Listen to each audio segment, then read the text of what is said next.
भानु प्रताप जी, किसानों के आप लगातार आंदोलन में जाते रहे हैं और इस 26 तारीख को जो है किसान आंदोलन को जो है 6 महीने पूरे होने वाले हैं, जिसको उपलक्ष्य में जो है काला दिवस मनाया जाएगा। और आप कल के दिनों में ही जो है आप लाइव आते हैं वीडियो पे, अपने फेसबुक पे आप कह रहे हैं कि जो 26 तारीख को काला दिवस ना मना करके जो है 30 मई को मना ले या फिर जो है 4 जून को मना ले। क्या चक्कर क्या है, ये समझ में नहीं आया। देखिए, चक्कर नहीं है, ये बहुत सीधी सी बात है। मैं हम शुरू से ही किसान आंदोलन से जुड़ा रहा हूं और मैं नहीं, मेरे जैसे कितने लोग हैं, कितने साथी हैं जो लगातार किसान आंदोलन से जुड़े रहे हैं। 26 तारीख का जो फैसला किया गया है काला दिवस मनाने का, मैं मानता हूं कि 26 तारीख को बुद्ध पूर्णिमा है, या यूं कहें कि बुद्ध जयंती है, या इसको ऐसे भी कह सकते हैं कि भगवान बुद्ध के जन्म का दिन भी है उसी दिन, और बुद्ध पूर्णिमा को ही भगवान बुद्ध को ज्ञान प्राप्त भी हुआ था, और बुद्ध पूर्णिमा के दिन ही भगवान बुद्ध ने शरीर त्यागा था, उनका महापरिनिर्वाण दिवस भी है। तो एक ऐसा दिन बुद्ध पूर्णिमा का जो बौद्ध धर्म को मानने वाले या भगवान बुद्ध को, उनकी शिक्षाओं को मानने वाले, उनको अमल में लाने वाले, उनके लिए सबसे महत्वपूर्ण, सबसे पवित्र दिन है। तो मेरा मानना यह था कि जो किसान संयुक्त संघर्ष समिति के नेताओं ने 26 तारीख का, 26 मई का काला दिवस मनाने का जो निर्णय लिया है, उस पर वो पुनर्विचार करें।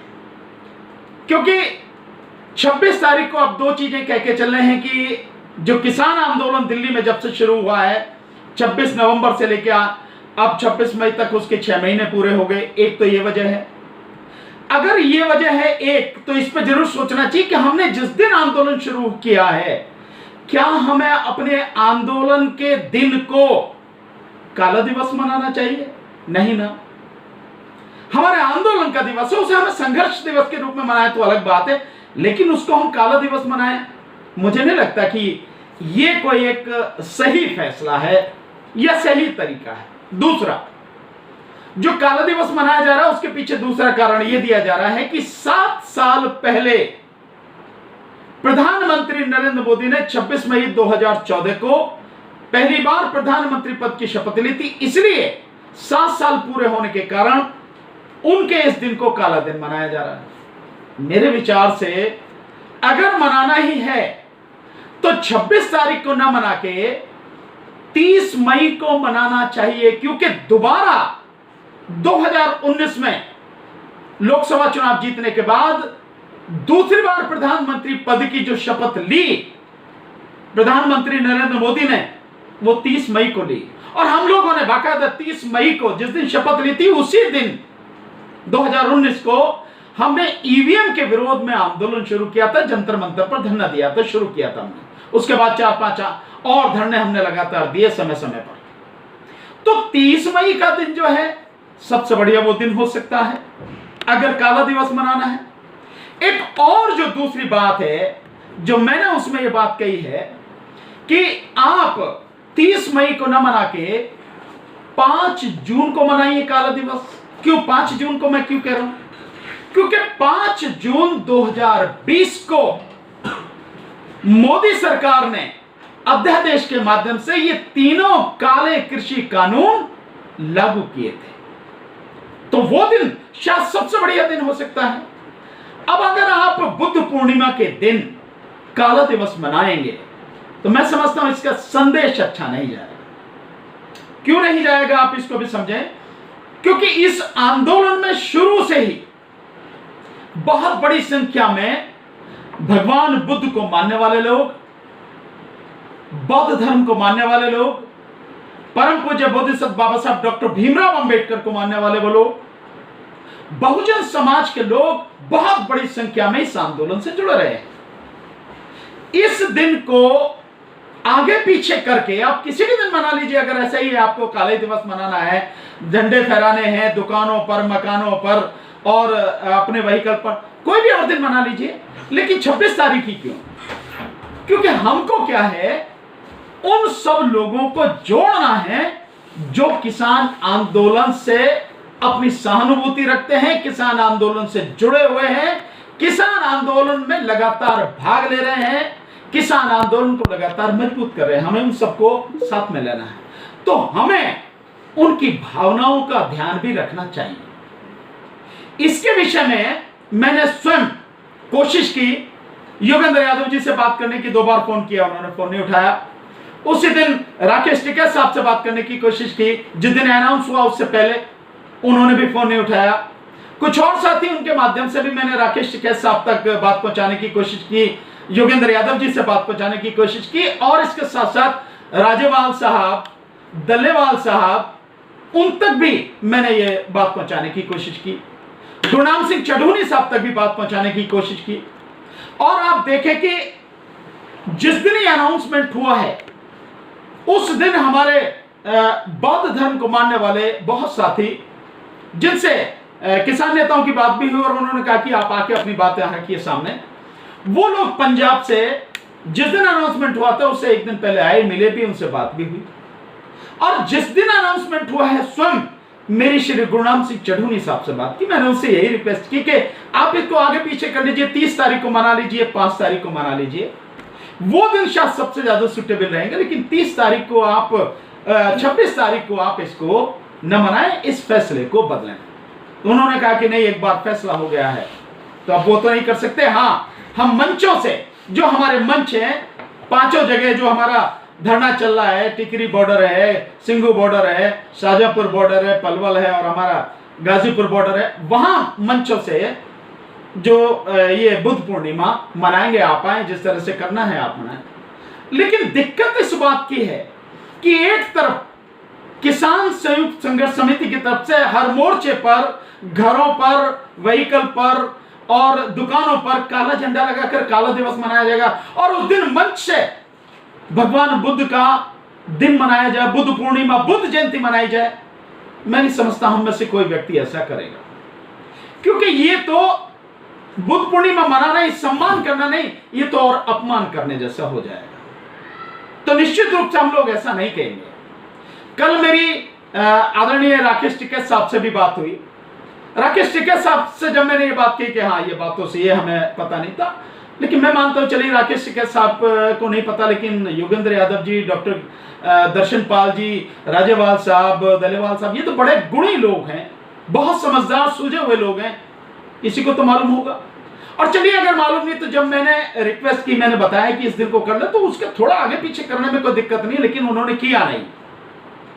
इसीलिए मैंने कल रात अपने फेसबुक से लाइव करके ये रिक्वेस्ट की, उनसे फिर से रिक्वेस्ट की और सभी लोगों से रिक्वेस्ट की, जिन जिन तक भी ये बात पहुंचे, क्योंकि 26 तारीख को बुद्ध पूर्णिमा है, बुद्ध जयंती है, बौद्धों का एकमात्र दिन है मनाने का, उसे आगे पीछे कर लिया जाए और उस दिन बुद्ध पूर्णिमा के दिन ये काला दिवस न मनाया जाए। ये मैंने रिक्वेस्ट की थी।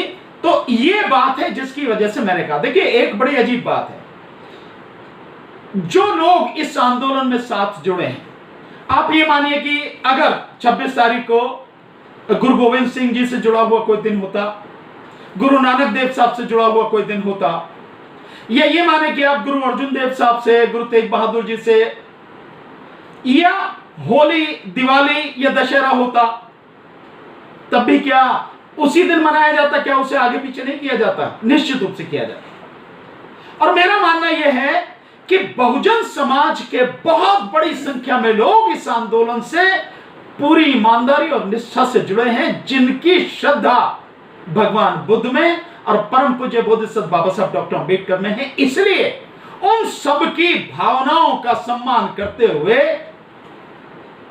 इस दिन को आगे करना चाहिए। हम अभी भी कर सकते हैं, किसान नेता चाहे तो अभी भी कर सकते हैं, इसमें कोई दिक्कत नहीं है। आप 26 की जगह 30 कर सकते। तो मैं इसीलिए ये बात आपके माध्यम से, आपने जो सोशल मीडिया के साथ हैं उनके माध्यम से उनको तक पहुंचाना चाहता हूं कि इसको कंसीडर करें।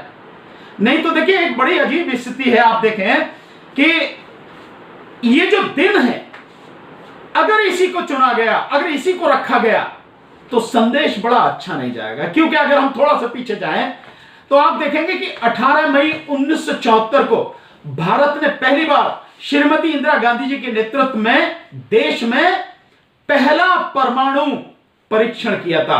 उस दिन भी 18 मई 1974 को बुद्ध पूर्णिमा थी और उस प्रोजेक्ट का नाम भी दिया गया था smiling Buddha project. Smiling Buddha project यानी भगवान बुद्ध जो शांति के सबसे बड़े संस्थापक ही कहो, संवाहक कहो, जिन्होंने जीवन में शांति के लिए, लोगों के दुखों को दूर करने के लिए, कष्टों को दूर करने के लिए जीवन भर लोगों को शिक्षा दी। 45 साल अपने जीवन के इसी शिक्षा में उन्होंने बिताए। उन्हीं के दिन, जिस दिन वो बुद्ध पूर्णिमा है, उसी दिन क्या परमाणु परीक्षण करना था? एक दिन आगे पीछे भी कर लेना था, लेकिन नहीं, चलिए लोगों ने ध्यान नहीं दिया। अब आप देखिए कि दूसरा जो परमाणु परीक्षण हुआ अटल बिहारी वाजपेयी जी की सरकार में, वो 11 मई 1998 को हुआ और उस दिन भी बुद्ध पूर्णिमा थी। ये महज इत्तेफाक नहीं है। चलिए मैं मान लेता हूं कि कांग्रेस को शायद ऐसा नहीं पता हो, लेकिन उसने तो स्माइलिंग बुद्धा ही जब दिया तो ये नहीं माना जा सकता कि पता नहीं है। तो हम इसीलिए कहते हैं कि कांग्रेस और बीजेपी एक ही सिक्के के दो पहलू के, फर्क नहीं इन दोनों में। अब बीजेपी और आरएसएस वो तो निश्चित रूप से जो बहुजन समाज से जुड़े हुए महापुरुष हैं, उनके दिनों को वैसे ही टारगेट करके कुछ ना कुछ उल्टा सीधा करना चाहती है। जैसे मैं इसका एक उदाहरण आपको दूं, आप सबको मालूम है कि जो बाबरी मस्जिद ढाई गई, किस दिन ढाई गई? 6 दिसंबर 1992 को। और क्या था 6 दिसंबर को?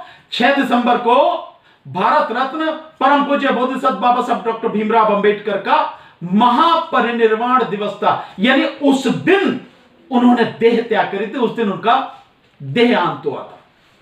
तो बाबा साहब डॉक्टर अंबेडकर के महापरिनिर्वाण दिवस को इस तरह से, क्योंकि जो बाबरी मस्जिद को मानने वाले लोग हैं वो उसको काला दिवस करके मनाते हैं, तो यानी जो भी ऐसे दिन हैं उनको इस तरह से जो है दूषित करना, उनको पर प्रश्न चिन्ह लगाना, उनकी महत्ता को कम करना, ये एक गलत परंपरा है। और मैं मानता हूं कि संयुक्त किसान मोर्चा के साथी हैं, इस गंभीरता को समझेंगे, इस बात के महत्व को समझेंगे। अन्यथा यह मैसेज जाएगा कि भाई बेशक संयुक्त किसान मोर्चा के लोग हैं, बेशक सिख समाज के साथी हैं, और भी बहुत से लोग हैं, सब सारे जुड़े हुए हैं, पर कहीं ना कहीं भाई वही मनुवादी और ब्राह्मणवादी मानसिकता से पीड़ित ये लोग भी हैं कि ये जब अगर पता नहीं था तो अलग बात है, लेकिन जब बताया जा रहा है, बात की जा रही है, कम से कम उस समय इसको चेंज करना चाहिए। तो इसलिए मेरा मानना है कि 26 मई को बुद्ध पूर्णिमा और बुद्ध जयंती होने के कारण, भगवान बुद्ध से जुड़ा हुआ दिन होने के कारण इसको पोस्टपोन किया जाए आगे। 30 मई जिस दिन मोदी ने दोबारा शपथ ली, उस दिन, या जिस दिन ये काले कृषि कानून 5 जून को 1 साल पहले इस सरकार ने अध्यादेश के माध्यम से लागू किए थे, उस दिन सबसे बढ़िया दिन होगा, उस दिन ये काला दिवस मनाया जाना चाहिए। ये मेरी अपील है, यही मैं कहना चाहता हूं।